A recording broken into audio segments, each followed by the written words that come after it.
Hey folks, coming back to you with another problem I bumped into. Kind of figured it out and thought I'd share with you guys because I Googled this morning and I found nothing. I think it's so new.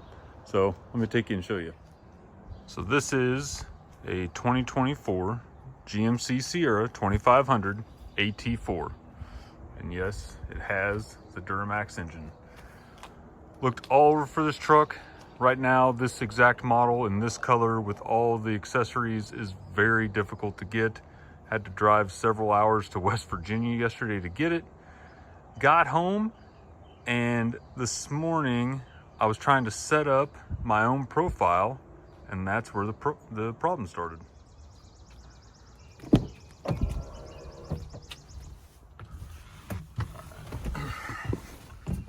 hop in here. All right, so hopefully the music doesn't blare too loud. There we go.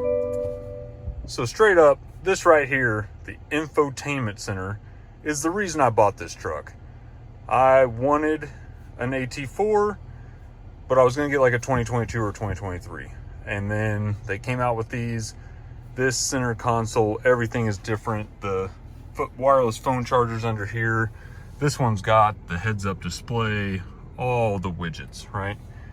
But this right here is what made me want it. And then I couldn't make it work. And right now it looks like it's synced up to my wife's.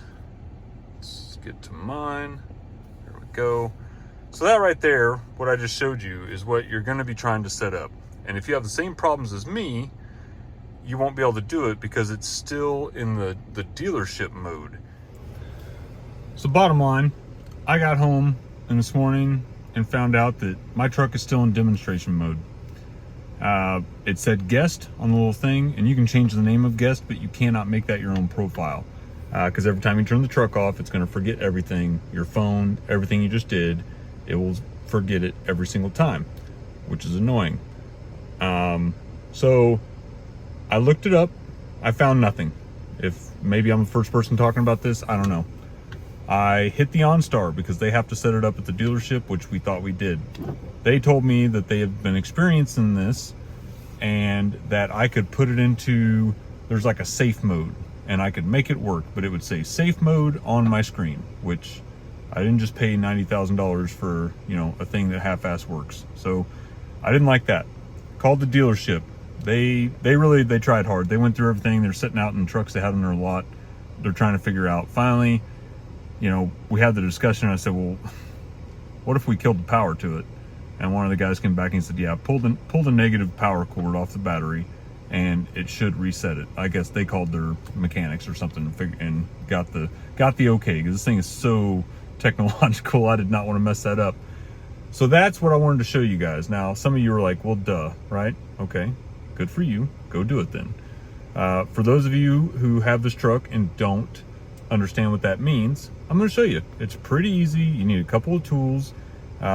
You reset this thing, and then it should pop up and give you the screen that allows you to set up and make your own accounts at will. All right, I'm going to show you. Here we go. All right, so if you're new to this, your first Duramax, you've got two batteries, right? Here's your main battery. There's a auxiliary accessory battery that's over here. So you've got to take off the negative on both of these. And look at that. Look at that, baby. 470 horsepower. All right, so this one, socket wrench, 10 millimeter socket. Boom, right there. Loosen that up. You don't have to take it all the way off. It makes that clamp loose. Pop that right off, okay? Over here, a little more difficult. So it's just in a weird spot. The only thing you got to get off is that, where's it at? That right there. That's what you got to loosen up, is that nut. It's also a 10 millimeter, okay? This guard is in your way. So right there, get yourself a 13 millimeter wrench. Undo that. This one with the ratcheting box end is pretty handy. And then I didn't have to take off this other side, but I did have to loosen it up a little bit just to get this bar out of the way, to where I could then get another 10 millimeter socket. I used the small one on this angle elbow and a 6-inch extension, and then slipped it down in there, loosened it up, and then popped that off, okay? They told me 10 seconds should do. I think I waited 20. Put this one back on, tightened it down, put this brace back on, came back over here, 10mm socket, boom, boom, boom, put that one back on, got inside the truck, and when I started it up, it gave me the prompt screens to set up and make my own user accounts, which is what I wanted. So if you're having issues with your infotainment center and you can't set up your own user account, maybe you got to pop the batteries and start over. And if so, that's how you do it. All right, out here.